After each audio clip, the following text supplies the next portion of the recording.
what's up, everybody? Your boy E-Man coming back again. Following up on the first video of the Eastern Conference Finals. Make sure you watch that video. I am going to go ahead and now give you my predictions and breakdown of the Western Conference NBA. I'm sorry, I said finals, but I said NBA playoffs, the first round of it. And one thing we know for sure, last night the Minnesota Timberwolves felt like they won a championship. I think they should feel like they won a championship by clinching and securing that 7th seed, beating the LA Clippers. They haven't made the playoffs like twice in the last 18 seasons. So you know what? They were celebrating and popping champagnes and popping bottles like Magic Johnson and Kareem Abdul-Jabbar did in their first championship ever. All right. But anyway, look, they're going to be facing the Grizzlies. Right now, the number 1 seed, which is the Phoenix Suns, is waiting to see they're going to face either the Clippers, the Pelicans, or the Spurs, which they're playing right now for that 8th seed. Let me start actually with the 2 seed, which is the Memphis Grizzlies, all right, and that crazy killer Ja Morant, and the Timberwolves, all right, because look, it's the Timberwolves had a good year, and it's about time. They have a lot of talent, they're young players, you know, D'Angelo Russell, you have Towns, all right, Karl Anthony Towns, you have what's his name, Anthony Edwards. You know, they have a lot of good pieces, and it's nice that they make the playoffs. But man, look, the Memphis Grizzlies have blown everybody out the water this year, all right, with an MVP year that Ja Morant is having. And he finished the year hurt, and he should be back healthy, which that's good. You know, we want that. You want to see Ja Morant in the playoffs. That guy is so exciting, man, that it's not even funny. I love seeing Ja play. He is unreal. Look, this team scored 115 points per game, 2nd in the NBA. All right, number 1 in rebounds per game at 49.2. Even though they're young, they should easily beat the Timberwolves. All right, they're deep. All right, they're really deep. With Desmond Bane in there, let me look at the roster here real quick. Desmond Bane. All right, Steven Adams has been a great addition at center. Some real tough leadership and veteran leadership. We know what Jaren Jackson can do. Tyus Jones of the bench is a great point guard.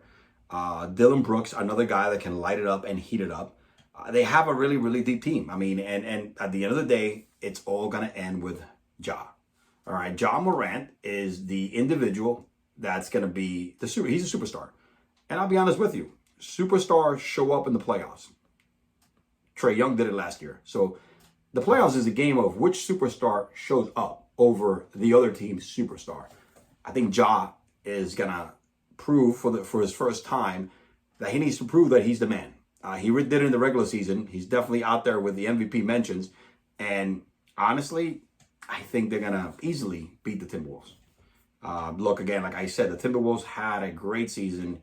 I mean, Karl Anthony Towns had practically an MVP caliber season. I'm not saying that he should be considered for the MVP, but he had an MVP type caliber season. I mean, you have some really good players this year. And even though the actual run's going to end here, it's been a good story for them, but I don't think they have enough. I don't think they could score enough points or keep up with their defense, or their defense is not that good. Their defense is going to get exposed. And I think that's going to be their link. I mean, maybe they'll win a game. They should be able to win the game at all here. But, you know, Anthony Collins has had a great year. D'Angelo Russell is a great player. I love D'Angelo Russell, you know.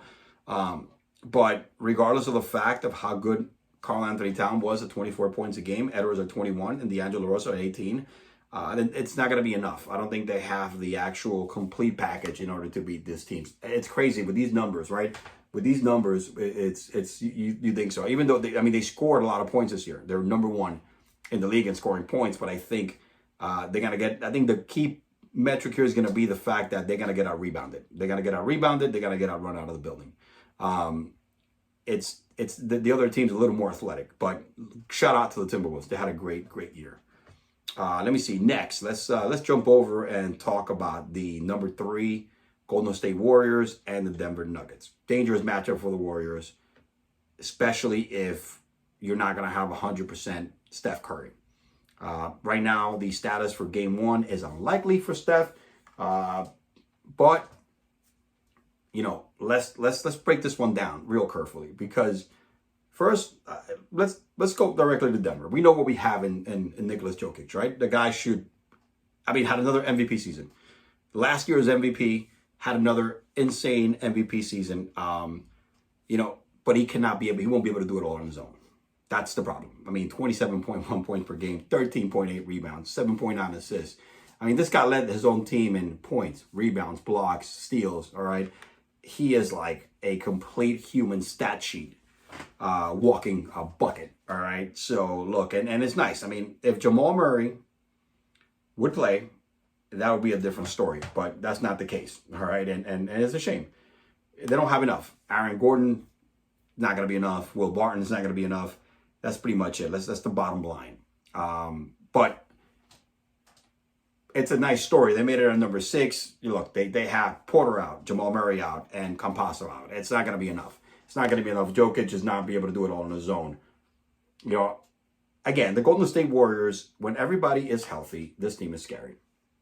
I'm giving the Golden State Warriors the nod here, of course, even if Steph misses game 1. Because right now, at the end of the year, Klay Thompson is back into Klay Thompson form.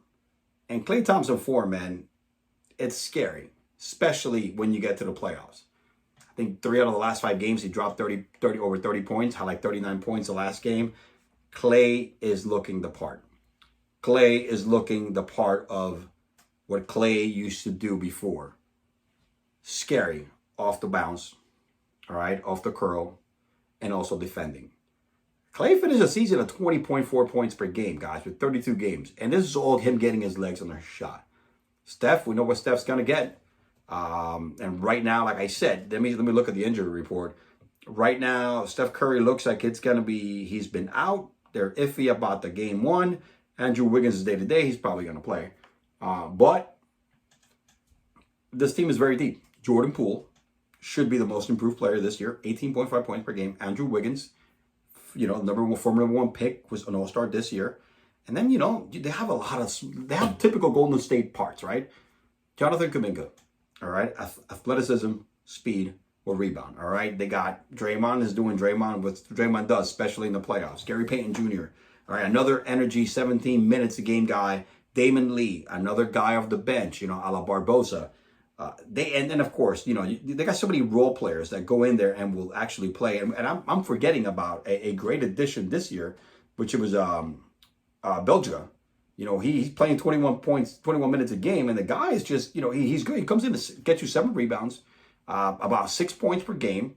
Let me see what Belgica did. Yeah, he's getting you 4 rebounds. But he's getting you like 16, he's getting you about 6 points per game and can also hit the outside shot. Klay is in playoff form. It's going to be scary. Steph comes back healthy. We're going to have a problem. This team is going to be scary in the Western Conference. All right, we'll touch that. We'll cross our bridge when we get to it after they beat the Nuggets in the first round. All right, so right now, let's see who do we have left in the Western Conference, right? We spoke on the matchup between the Timberwolves and Grizzlies. We just did Golden State and Nuggets. Number 4 against number 5. Number 4, Dallas, the Mavs against the Utah Jazz. And this matchup is all Luka Doncic, right? Luka had a calf strain late in the year, missed a few games. It all depends how healthy Luka is. So look, if Luka is healthy and plays the whole series, I think that Dallas Mavericks may break the curse of losing in the first round after 2 tough matchups, 2 7-game matchups against the Clippers, and take over Utah, right? Utah is a more talented team. But Luka Doncic in the playoffs is just a different animal, all right? He's just unbelievable. And again, it all depends on how healthy Luka is. So, asterisk, if Luka is healthy and is able to play the rest of the playoffs, the Mavs should take this one. It's a tough game, though. It's a tough game. I think the trade and bringing Dinwiddie over was very positive. He's hit a few jump shots, a few game winners. And look, they should be able to kind of make some noise. Brunson, we know what we have. They're deep in the bench. Unfortunately, Dinwiddie is a good player. I don't know how much of an impact he's going to have in the playoffs because we never seen him that deep in the playoffs. I know he did it with the Nets, but he does have that grit. We know what Luka's going to do. He's going to do Luka magic, all right, all over the freaking place. And, you know, they still have a lot of scoring. They're tough defensively to handle. That's, you know, it's a typical tough defensive team. During the year, you know, they haven't scored a lot, but they stay in games. So it's a, you know, the calf strain worries me about Luka Doncic. So if Luka's not healthy, I think the Mavs, then Utah for sure takes this in a runaway fashion. If Luka's not healthy, man, the Utah Jazz takes this and sweeps them pretty much. So we know about the Jazz, man. They're here every year. We know what Donovan Mitchell can do. We know that Rudy Gobert can do. That's pretty much it. They've had a semi-successful season, 7th in the league in scoring. You know, do a great job in rebounding because of Rudy Gobert, and he's going to be the catalyst. All right, what are you going to get from Rudy? If you could get a double-double consistently from Rudy, it's going to be the key to this. I mean, I know Jordan Clarkson had a good year, so does Bojan Bogdanovic. And yet, of course, it all starts and ends with Donovan Mitchell. And he's performed in the playoffs. I mean, last year he went off in that first round. It was a beautiful thing to watch with Donovan Mitchell last year and during the bubble. So, honestly, I give the nod to the Mavs if Luka is healthy. If Luka is not healthy, Utah sweeps the Mavs. I have to do that. I got to do that disclaimer. You know what I mean? That's why I told you I was going to spend a lot of time on this matchup. All right, the Phoenix Suns, #1 seed, waiting for either the Clippers, the Pelicans, or the Spurs. It's a 4-game sweep by the Phoenix Suns. I don't think we need to spend too much time breaking this matchup down. No disrespect to the Pels. They've done some great things without Zion Williamson, who's been hurt all year, who didn't play the season, who's, by the way, was doing like 360s out there in practice today. But also, with CJ McCollum, that trade is what sparked everything. You know, I know you got CJ and Brandon Ingram, you'd be like, well, you never know. These guys can, you know, the playoffs, man, anything could happen. These guys can just light up and do what they do best, right? But, you know, it's not enough, man. The Phoenix Suns are #1 for a reason in the Western Conference Final, right? I mean, just Devin Booker, Chris Paul, and DeAndre Ayton, man, the big three, it's going to come back and they're going to resurgence. This team is made for the playoffs and is made for another face-off to make it all the way to the finals. They got to make the Western Conference Final. There's really not much to say about this series. Booker, 26.8 points per game. Again, Chris Paul led the league in assists, 10.8. It's a hard team to beat. They improved their team from last year. All their team statistics, again, you're looking at number 5th in the league in scoring, 4th in assists. They move the ball. They run the ball. It's a very solid team, and I don't see any of the other 3 teams, even if the Clippers make it, to even snitch a win in the first round. Any of those 3 is going to get swept in the first round when they face Phoenix, all right? All right, I told you I was going to give you my breakdown on both. I've separated it into both videos, but they're going to be in the podcast form, the audio form together, okay? Again, I want to thank you, everybody. Thanks, everybody, for listening and watching my videos and also listening to my podcast. All the downloads keep going up. Appreciate the love on Twitter. And thank you very much once again, man. Your boy E-Man signing out. Rich Joe Sports Talk. Peace. Playoffs? Don't talk about it. Playoffs? You kidding me? Playoffs?